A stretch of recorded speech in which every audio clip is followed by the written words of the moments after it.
usulan beliau, orang tua kita Gus Lim, untuk bersedia menjadi penyelenggara terjadinya debat antara saya dan Rizik Syihab, yang bukan hanya nasabnya itu palsu, tetapi nama-nama yang disebut sebagai leluhur mereka itu juga terbukti sebagai leluhur yang fiktif. Assalamualaikum warahmatullahi wabarakatuh. Sahabat pecinta channel Tinta Tasbih dimanapun kalian berada, semoga senantiasa selalu dalam keberkahan dan lindungan Allah Subhanahu wa Ta'ala. Amin ya Rabbal Alamin.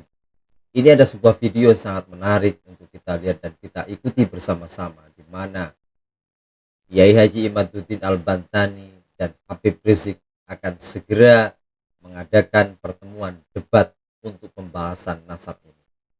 Nah, ini sangat menarik bagi kita semuanya. Akhirnya apabila ini terjadi, kita akan mengetahui tentang keabsahan nasab-nasab yang selama ini telah diakui oleh kaum Ba'lawi yang mengaku sebagai dzurriyyah Rasulullah Muhammad SAW.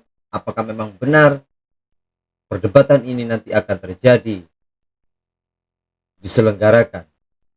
Karena ini memang yang ditunggu-tunggu oleh masyarakat, agar masyarakat paham dan mengetahui kebenaran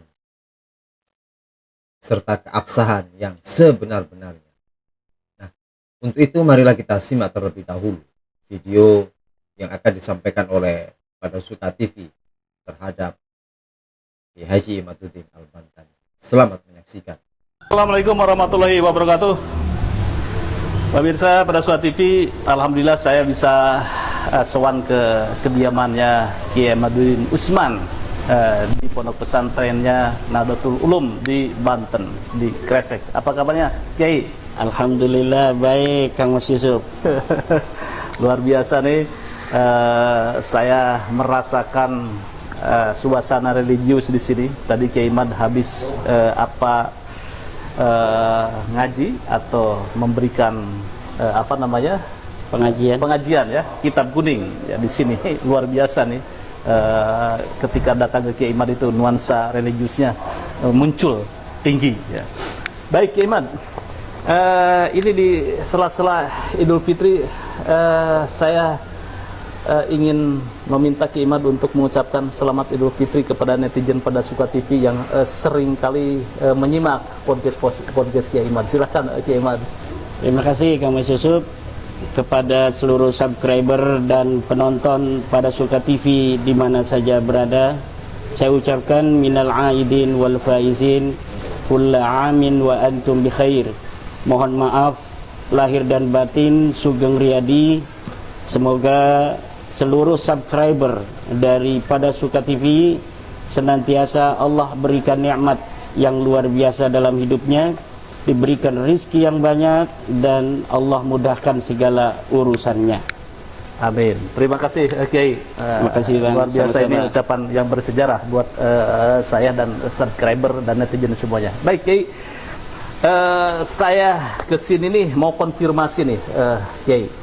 Kemarin saya podcast dengan Trah Sunan Ampel, Kiai Munawir, yang mengatakan menantang Habib Rizik untuk berdebat dengan Kiai Imad.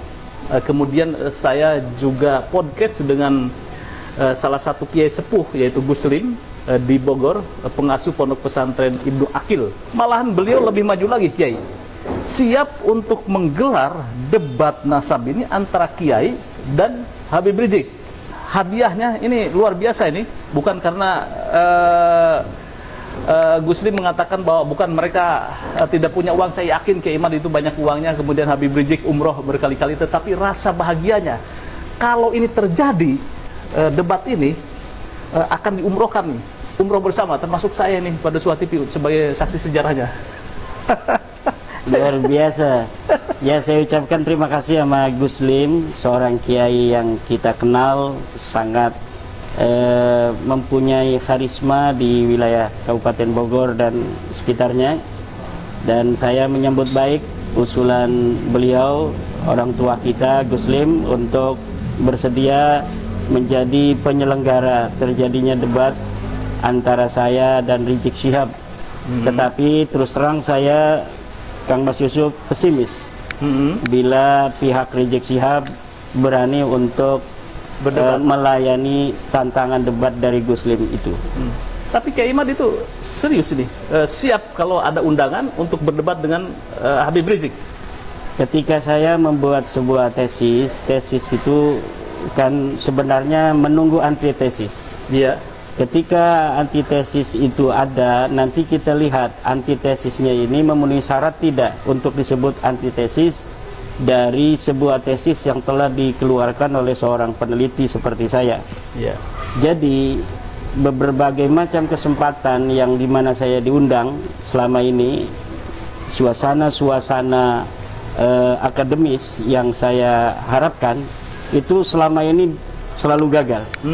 Di UIN Syarif Hidayatullah ketika kita mau dipertemukan dengan Profesor Said Agil Al-Munawar gagal. Iya.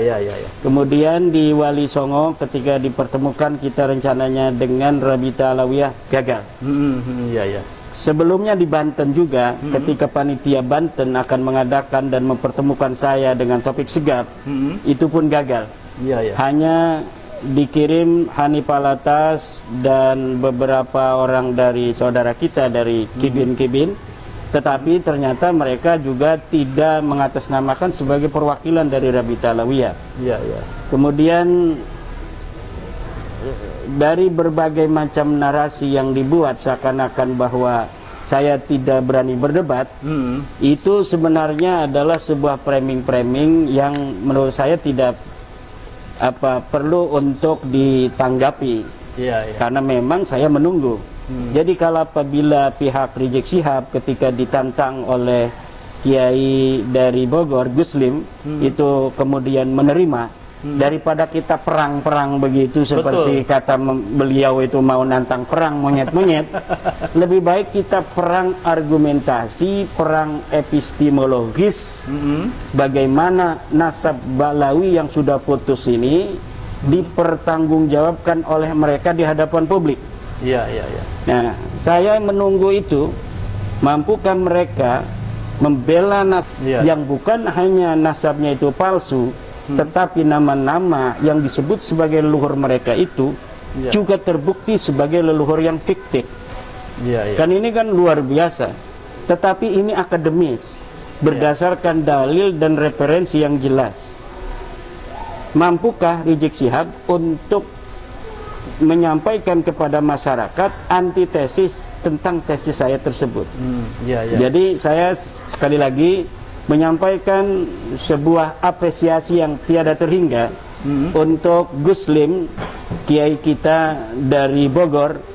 Apabila betul dari pihak Rizik Syihab itu menerima tantangan dari Guslim itu, insya Allah saya akan datang. Siap Kiai Imad ya? Siap. Iya, ini saya konfirmasi nih. Saya catat ini tebal-tebal. Kiai Imad siap untuk berdebat dengan Habib Rizik Syihab yang akan digelar di Pondok Pesantren Ibnu Agil. Ini kita harapkan ini bisa tergelar. Tapi lagi-lagi Kiai Imad ini seringkali Kiai Imad di framing sebagai Kiai Imaduddin Al-Kaburi karena di Banten itu Kiai Imad tidak datang. Ini cukup mengganggu apa tidak ini? Saya itu tidak terlalu memikirkan apa yang dipersepsikan orang terhadap saya. Iya. Jadi orang boleh berkata apapun tentang kita dan kita tidak mempunyai kendali atas mereka. Tapi kita punya kendali atas diri kita sendiri. Jadi apa saja dalam hidup ini itu tidak boleh kita sebagai manusia berjalan di atas dunia ini berdasarkan persepsi orang tentang kita, tetapi bagaimana respon kita terhadap persepsi orang itu. Jadi yang kita bisa kendalikan adalah diri kita sendiri. Orang mau berkata apa tentang diri kita itu silahkan, tetapi kita bisa mengendalikan respon terhadap apa yang mereka katakan. Dan tentang apa namanya itu, di Banten itu Kiai Salim dari Cilacap sudah memberikan klarifikasi. Karena memang beliau adalah sebagai salah satu orang yang berada di tengah-tengah acara itu. Beliau hadir di situ, beliau juga adalah pendukung daripada tesis saya, dan beliau juga mengaku bahwa waktu itu siap untuk meladeni Rabita Alawiyah, membantu Kiai Imad untuk berdebat dengan Rabita Alawiyah. asalkan Rabita Alawiyah itu betul-betul atas nama Rabita Alawiyah. Jadi walaupun bukan Taufik Segaf, tetapi yang hadir itu mendapatkan surat mandat dari Rabita Alawiyah. Tetapi ketika Kiai Salim menanyakan bersama Gus Ajis Jazuli, dan waktu itu masih ada Tengku Qori. Iya, Tengku waktu itu ya. Iya, masih ada Tengku Qori. Halo Tengku. Ketika ditanya oleh Kiai Salim, apakah Hanif Alatas Qurtubi Lebak itu mewakili daripada Rabita Alawiyah, mereka jawab tidak. Nah, kalau tidak mewakili atas nama Rabita Alawiyah, sedangkan acara itu adakan untuk mempertemukan saya dan Rabita Alawiyah, baik dengan Taufik Segaf langsung maupun dengan wakilnya, tapi ternyata kan Taufik Segaf sudah menyatakan. Jadi beberapa hari sebelumnya saya mendapatkan screenshot dari saudara saya Imam Ibrahim bahwa Taufik Segaf, Rabita Alawiyah tidak mau datang dan tidak mau mengutus wakil. Sementara waktu itu, tapi bisa berubah kan, beberapa hari itu kadang-kadang manusia itu pikirannya berubah. Itulah yang saya antisipasi, takut ada perubahan. Tiba-tiba mereka datang. Ketika kita nggak datang, tiba-tiba mereka datang. Akhirnya saya memberikan semacam surat mandat, karena itu juga diminta oleh Tengku Qori, bahwa Kiai agar ada sebuah kenang-kenangan buat saya dalam hidup saya merantau ke Jawa ini, bahwa saya pernah membela Kiai, membela nasab Rasulullah. Tolong bikinkan sebuah surat mandat atas nama saya dan beberapa perwakilan lainnya, akan saya laminating dan akan saya pajang katanya di tembok sebagai kenang-kenangan dalam hidup saya. Oke, saya penuhi permintaan Tengku Qori itu. Ini saya membuat dengan tangan saya sendiri. Beberapa nama yang bersedia. Jadi saya belum kenal dengan Kiai Salim, saya belum kenal dengan Gus Ajis Jazuli, tetapi mereka sudah ada komunikasi melalui alat komunikasi bahwa mereka mendukung saya dan siap untuk bersama Kiai meladeni perwakilan Rabita Alawiyah yang ada di Banten. Kemudian ketika ditanyakan pihak Rabita Alawiyah atau yang hadir itu oleh Tengku, apakah Anda mewakili dengan Kiai Salim dari Rabita Alawiyah, ternyata mereka tidak mewakili. Maka Kiai Salim mundur. Kiai Salim mundur, tidak mau, maka di situ hanya ada Tengku, ada Ajis Jazuli, Gus Ajis, dan satu lagi. Dan akhirnya ya itu terjadi debat kusir. Yang paling terkenal diam. Diam itu sekarang jadi channel itu. Channel diam saudara kan ya. Baik, ini kita bongkar sejarah tentang debat nasab. Baik, kemarin itu kan juga Habib Hanif dan kawan-kawan ya, Rumel Abbas juga membuat buku itu, jawaban mengokohkan bahwa nasab, keabsahan nasab Balawi. Kemudian Kiai Imad pun memberikan sebuah jawaban dengan buku yang tidak kalah tebalnya, malah lebih tebal Kiai Imad. Nah, ini pesan moral apa yang ingin Kiai sampaikan kepada netizen atau kepada akademisi? Kita sudah memiliki preseden terhadap gaya Balawi dari buku-buku, kitab-kitab yang kita baca di dalam sejarah Balawi, bahwa sejak dulu gaya-gaya mereka itu tidaklah terlampau berbeda dengan gaya zaman sekarang. Bagaimana skandal ilmiah yang dibuat oleh Ali Asakran yang menyebut nama ulama-ulama sebelumnya, yang banyak sekali dalam kitabnya Al-Burqatul Musyiqah, bahwa nasab mereka sebagai seorang sayyid itu sudah dilegitimasi oleh ulama-ulama masa lalu, dan disebutkan di situ oleh Ali Asakran nama-nama ulama. Ternyata ketika kita verifikasi dari kitab-kitab ulama-ulama tersebut, maka ulama tersebut sama sekali tidak menyebutkan itu. Nah, tetapi mereka rajin sekali, Kang Mas Yusuf, membuat buku dan membuat kitab-kitab. Ada 27 kitab minimal dari masa lalu sebelum ada bab nasab ini, yang menyatakan atau menghimpun pendapat-pendapat mereka tentang bahwa nasab mereka itu sahih.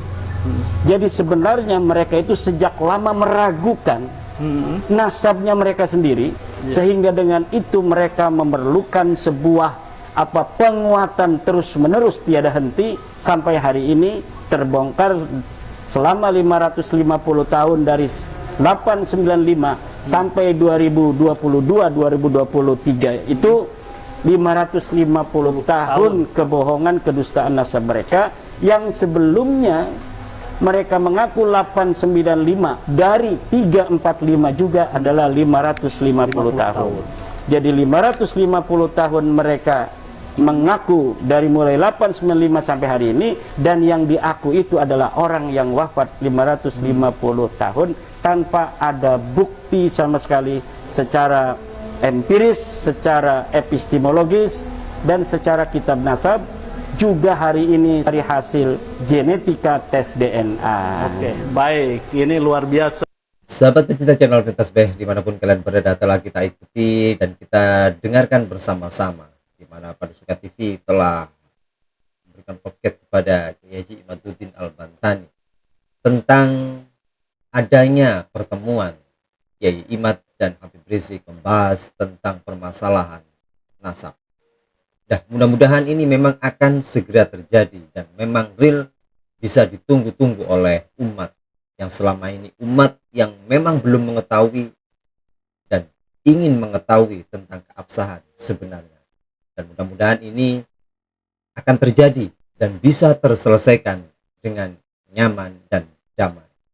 Nah, bagaimana kan teman-teman pendapat Anda tentang adanya pertemuan Kiai Imad dan Habib Rizik ini? Silakan tulis pendapat Anda di dalam kolom komentar. Terima kasih. Salam NKRI. Jazakumullah khairan katsiran. Assalamualaikum warahmatullahi wabarakatuh.